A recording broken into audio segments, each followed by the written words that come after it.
The DJI Pocket 3 is one of the best and easiest to use cameras that you can buy right now. You can just take it out of your pocket, flick open the screen and start filming straight away. But just because it is so easy to use doesn't mean that you're always getting the best footage from it. After my last video on the Pocket 3 did so well, I've been getting a lot of questions about how you can get the best footage from this little camera. So I want to share 7 tips with you that will instantly improve the footage you get from it, essentially giving you an upgrade without upgrading. But the best thing is, they're not just relevant to the Pocket 3, they're relevant to filmmaking in general.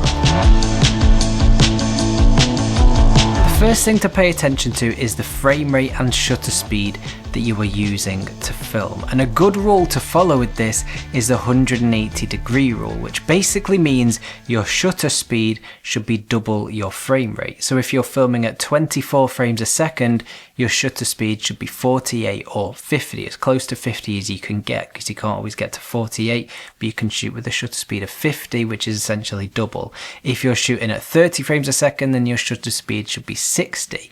And basically what this means is you are going to get the most natural motion blur within your footage. It's what looks most natural to the human eye when you are watching it back. So if I wave my hand now, for example, you can see that there's some motion blur, and that's because I'm using the 180-degree rule. If your shutter speed was too fast, the footage would start to look quite sharp and choppy and just look really unnatural. And that can actually be a little bit of a giveaway that you are filming on something with a smaller sensor, such as an action camera, a phone, or the Pocket 3 is exactly the same as that because it has just a 1-inch sensor in it. For me, because I'm in the UK, which is a PAL region, I shoot everything at 25 frames a second, which means my shutter speed is a 50th of a second. If I wanted to shoot some half-speed slow motion at 50 frames a second, I'd then double my shutter speed to 100th of a second, and if I wanted to go 100 frames a second, that would be 200th of a second. So you get the idea. You always want to double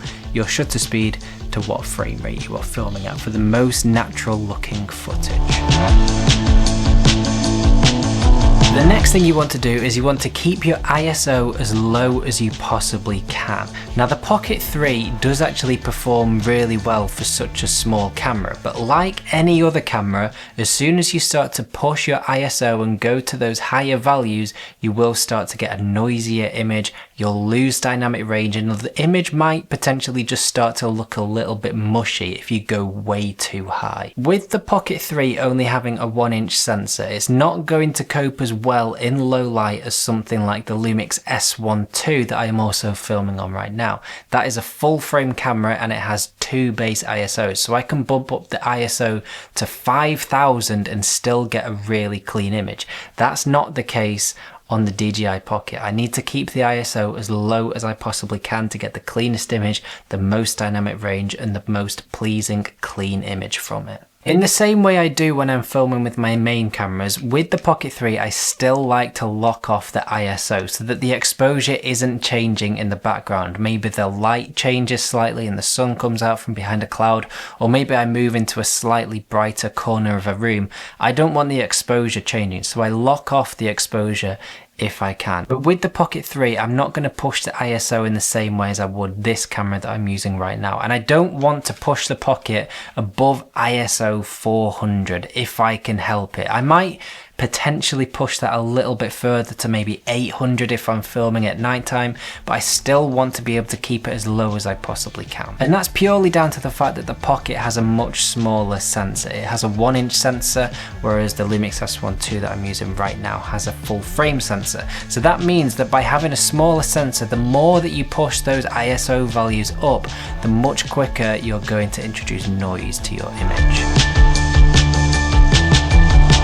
Another really important aspect is to protect your highlights, or just in general being a little bit more intentional about your exposure and thinking about the scene. Blown highlights can be quite a big giveaway that you've shot something on a camera with a much smaller sensor. So by protecting your highlights, exposing for the highlights, it can be quite a good way of trying to maximize the production value with the gear that you have available and make it look like it was shot on a much more expensive camera. The problem is that once you've blown your highlights, they're gone. You cannot get them back, and it is impossible to recover them because the Pocket 3 doesn't have the amount of dynamic range required to be able to do that. So it is often quite a good idea to maybe slightly underexpose your footage, because it is easier to lift your shadows a little bit, still having a little bit of detail in the shadows, than it is to try and recover your highlights, which is practically impossible. And by blowing your highlights, it can sometimes just cheapen the image a little bit, unless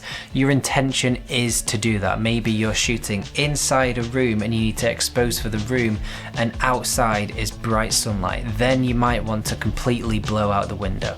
That is absolutely fine. That is intentional, and that's a decision. That is a creative decision. But where you can, I would definitely try and protect the highlights. Lighting can make a huge difference to the final look and feel of your footage, and one very quick and easy tip to try and follow as much as you can is to always shoot towards the shadow side of your subject, like I am right now. So the closest part of me to the camera is the shadow side, and the light looks as if it is coming from behind me or as if it is coming from the computer screens. I'm actually bouncing my light, which is right here just off camera, bouncing it off the wall into my face, making it look like the light is coming from the side of me. It actually looks like it's coming from the computer screens. So instead of putting your subject directly in front of the light, try positioning them so that the light is coming slightly from the side, or maybe even slightly behind them. And what that is doing is it is creating even more contrast and shape and depth within your image, and making it, dare I say, even look more cinematic. And this is the same whether you're filming inside or outside. So you could be doing something like I am right now, where you're inside and you have full control over the light. But even if you're shooting outside and your only light source is the sun, you can do exactly the same and create the same effect. This is probably one of those things that, along with protecting your highlights, like I mentioned in the previous point, that a couple of the things that have had the biggest impact on my work overall. And as soon as I figured that out when I was learning, it was like a light bulb went off, and instantly everything started to make a bit more sense. So start playing around with where your subject is being lit from. And a good tip is actually to watch some of your favorite movies or TV shows and actually take notice of how they are being lit, because so much goes into lighting those sorts of things that you can learn an incredible amount from them. And you will notice that most of the time they are being shot from the side, or maybe even slightly behind the subject with the lighting, and they're filming towards the shadow side of the subject, being the closest point to the camera. There's obviously going to be exceptions to that, as with anything, but it is a really good way of helping to elevate your footage to the next level, showing a little bit of care and attention to detail, and just getting more professional results. Another way to make sure you're getting the most out of your Pocket 3 is to make sure you are filming in the D-Log-M color profile. Now what that means is you're going to get a much flatter looking picture straight out of camera, and you're going to have to do a little bit of correction later on in post to add back in some saturation and contrast, for example. But by filming in D-Log-M, you are going to make sure you are filming and getting the most out of the dynamic range that this camera provides, and you're going to get the most color information as well. And it gives you so much room later on to be able to control how you want your image to look. If you're not familiar with using log footage or D-Log-M footage in the Pocket 3, it can take a little bit of getting used to, because it does require a couple of extra steps when you are editing, because you need to correct the footage and then grade the footage. But it does give you so much more flexibility, and you can then mix it in with footage from your other cameras, and it is not going to stand out as much as it would if you're just using the standard picture profile, for example, and not having control over how you want your image to look. It does give you so much more flexibility. If you are interested in a video on how I color grade the footage from this camera, let me know in the comments down below and I'll get around to making one.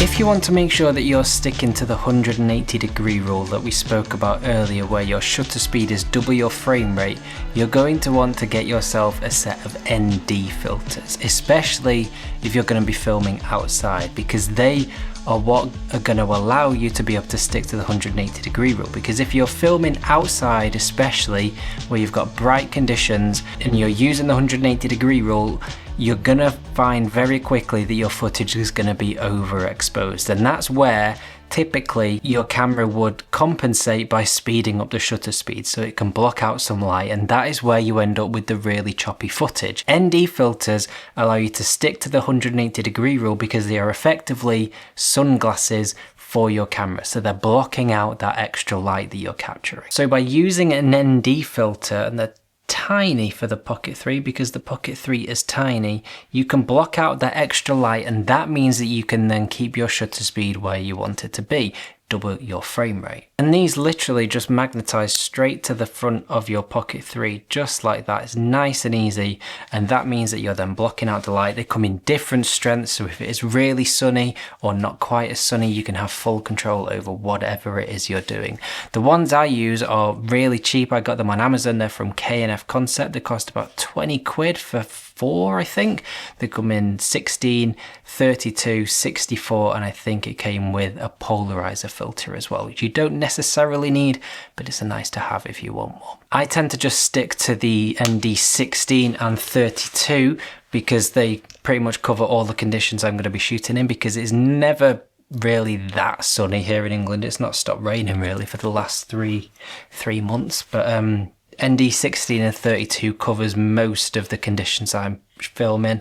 But what's really nice is the little carry case that the Pocket 3 comes with. These ND filters, they fit in here because the case has got some magnetic compartments for it, so you can just pop them in there.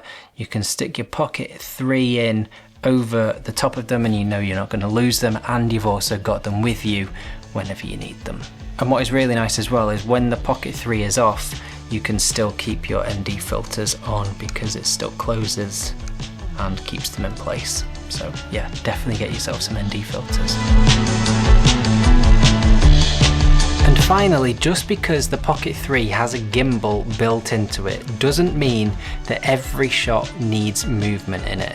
Don't be afraid to use the little piece that comes with your Pocket 3, attach a little tripod plate to it and lock off your camera on a tripod and just get static shots. Sometimes simply locking off your camera on a tripod and keeping it completely still is one of the best things that you can do, because still shots can feel a lot more intentional. You can focus on story and composition and framing and lighting in different ways as to what you can with using camera movement. And sometimes with cameras like this, we can get a little bit carried away and thinking, oh, we've got a gimbal, we can get loads of movement in it, when sometimes you just need to use a tripod and keep it completely still. I would also add to that, it can be a little bit tempting to lock it off on a tripod and then use the face tracking feature and let it move around tracking you. Don't worry about doing that. Just frame your shot and keep it completely still. The great thing about the Pocket 3 is just how small and capable and easy to use it is, and you can use it in so many different situations. I've loved using it over the last couple of weeks. I wish I got one a lot sooner, and I know that there is potentially a Pocket 4 coming out at some point this year, but if you are interested in a Pocket 3, I genuinely wouldn't let the fact that there is potentially a new one on the way stop you from getting this one, because the fact that there is a new one on the way isn't going to make this a worse camera. It's still a great camera, still will be for many years to come, and it is brilliant. It is a lot of fun to use. I've loved using it. I wish I got one a lot sooner. But yeah, hopefully a few of those tips help you out if you are looking at improving your footage from the Pocket 3, or just improving your filmmaking skills and techniques in general, because all of these tips are they're relevant to using any camera, not just the Pocket 3, but they will really help to elevate your footage from this camera. So yeah, let me know your thoughts in the comments down below. If you want to watch another video all about the Pocket 3, I recommend you go and watch this one next, and I will see you there.